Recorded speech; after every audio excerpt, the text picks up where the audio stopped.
సంవత్సరాల తరబడి ఎన్ని మందులు వాడినా మీ మోకాల నొప్పులు తగ్గట్లేదా? ప్రాణ పెయిన్ క్లినిక్ లో అత్యాధునిక చికిత్స. పెదవి దాటే వరకు మాటకు మనం అధిపతిమి, పెదవి దాటిన తర్వాత మాట మనకి అధిపతిగా మారుతుంది అంటారు. కానీ ఇది సాధారణంగా మా మానవ జీవితంలో కనిపిస్తుంది, కానీ రాజకీయాల్లో ఇది కనిపించదు. రాజకీయాల్లో సవాళ్ళు, ప్రతి సవాళ్ళు, విమర్శలు, ఎదుటి వ్యక్తిని బలంగా ఎలా అయితే డీలా చేయాలో, ఎటువంటి మాటలతో ఎదుటి వ్యక్తిని ఇబ్బంది పెట్టాలో అనేది రాజకీయాల్లో చాలా స్పష్టంగా కనిపిస్తుంది. ఆంధ్రప్రదేశ్ రాజకీయాలు ఇవి మొదటి నుంచి కనిపిస్తూ వస్తున్నాయి. ఏపీలో విమర్శలకు ఒక హద్దు అదుపు ఎప్పుడూ ఉండేది కాదు. రాజకీయాల్లో నాయకులు ఎవరిష్టం వచ్చినట్లు వాళ్ళుగా విమర్శలు చేస్తూ ఉండేవాళ్ళు. విమర్శలను బట్టే రాజకీయాల్లో సవాళ్ళు కూడా తెరపైకి వచ్చేటివి. ఈ నేపథ్యంలోనే గత ప్రభుత్వం ఉన్నప్పుడు ఏపీలో కొన్ని కొత్త సవాళ్ళు చాలా స్పష్టంగా ప్రతిసారి రిపీటెడ్గా కనిపించేవి. ఒకటి పవన్ కళ్యాణ్ విషయంలో, అలాగే లోకేష్ విషయంలో.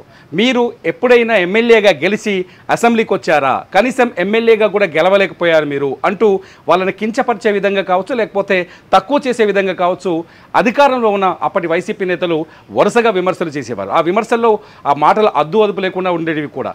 అయితే ఈ నేపథ్యంలో ఎప్పుడైతే పవన్ కళ్యాణ్ని కానీ లోకేష్ని కానీ మీరు ఎమ్మెల్యేలుగా గెలిచారా గెలవలేరు అని విమర్శలు చేస్తూ వచ్చారో, వాళ్ళు ఈసారి 2024 ఎన్నికల్లో భారీ మెజార్టీతో గెలిచి తమ సత్తా నిరూపించుకున్నారు.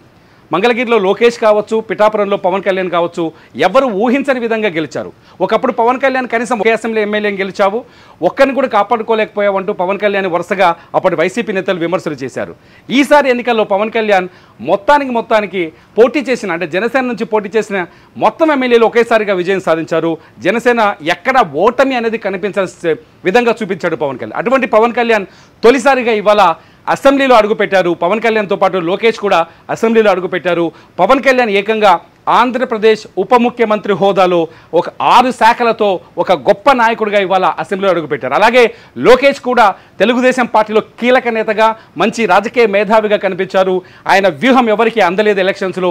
అటువంటి లోకేష్ కూడా ఇవాళ మంగళగిరిలో ఎక్కడైతే తాను ఓడిపోయానో, చాలాసార్లు చెప్తారు లోకేష్ గురించి, ఎక్కడ ఓటమి అంటే రికమెండేషన్తో కావచ్చు, లేకపోతే తమ టీడీపీ క్యాడర్ బలంగా ఉన్న చోట గెలవడం కాదు, నేను ఎక్కడైతే ఓడిపోయానో, ఎక్కడైతే బలంగా లేనో అక్కడే గెలిచి చూపిస్తానని లోకేష్ మొదటి నుంచి సవాల్ చేసేవారని, అదే చాలా రాజకీయ సభలో కూడా లోకేష్ మాట్లాడారు. మంగళగిరి నుంచే మళ్ళీ పోటీ చేస్తాను, మంగళగిరిలోనే మళ్ళీ గెలిచి చూపిస్తానని చెప్పేసి. అటువంటి లోకేష్ అక్కడ తన సపదాన్ని నిరూపించుకున్నారు. మంగళగిరిలోనే భారీ మెజార్టీతో విజయం సాధించారు. ఇవాళ ఎవరైతే గత ప్రభుత్వంలో రాజకీయ విమర్శలకు, ఎవరైతే గత ప్రభుత్వంలో దూషణలకు, ఎవరైతే గత ప్రభుత్వంలో ఎవరు ఊహించని తిట్లకు గురయ్యారో వాళ్ళే ఇవాళ హీరోలుగా అసెంబ్లీలో అడుగుపెట్టారు. వాళ్ళే ఇవాళ అసెంబ్లీ సభలో అడుగుపెట్టి నిరూపించారు. నిజంగా ఇది పవన్ కళ్యాణ్ లోకేష్ చరిత్రలో మర్చిపోలేని రోజు. పవన్ కళ్యాణ్ ఉప ముఖ్యమంత్రిగా అడుగులోకి పెట్టారు. లోకేష్ కీలక మంత్రిగా బాధ్యతలు స్వీకరించి సభలోకి అడుగుపెట్టారు. మొత్తంగా ఆంధ్రప్రదేశ్లో ఎవ్వరూ ఊహించని రాజకీయం ఇవాళ కనిపించింది. గతంలో చంద్రబాబు నాయుడు గౌరవ సభ కాదు కౌరవ సభ, ఈ సభలో నేను ఉండను అని శపథం చేసి వెళ్ళిపోయారు. బాధతో వెళ్ళిపోయారు, ఆవేదనతో వెళ్ళిపోయారు. ఇవ్వాలంటే కూడా మీరు ఇవ్వలేకుండా చేశారు కాబట్టి బాధ లేదు. మళ్ళీ ముఖ్యమంత్రి ఈ హౌస్ కు వస్తాను తప్ప అదర్వైజ్ నాకు ఈ రాజకీయాలు అవసరం లేదు. ఇది గౌరవ సభ కాదు. ఇలాంటి గౌరవ సభలో నేను ఉన్నానని మరొకసారి విజ్ఞప్తి చేస్తూ మీకు నమస్కారం.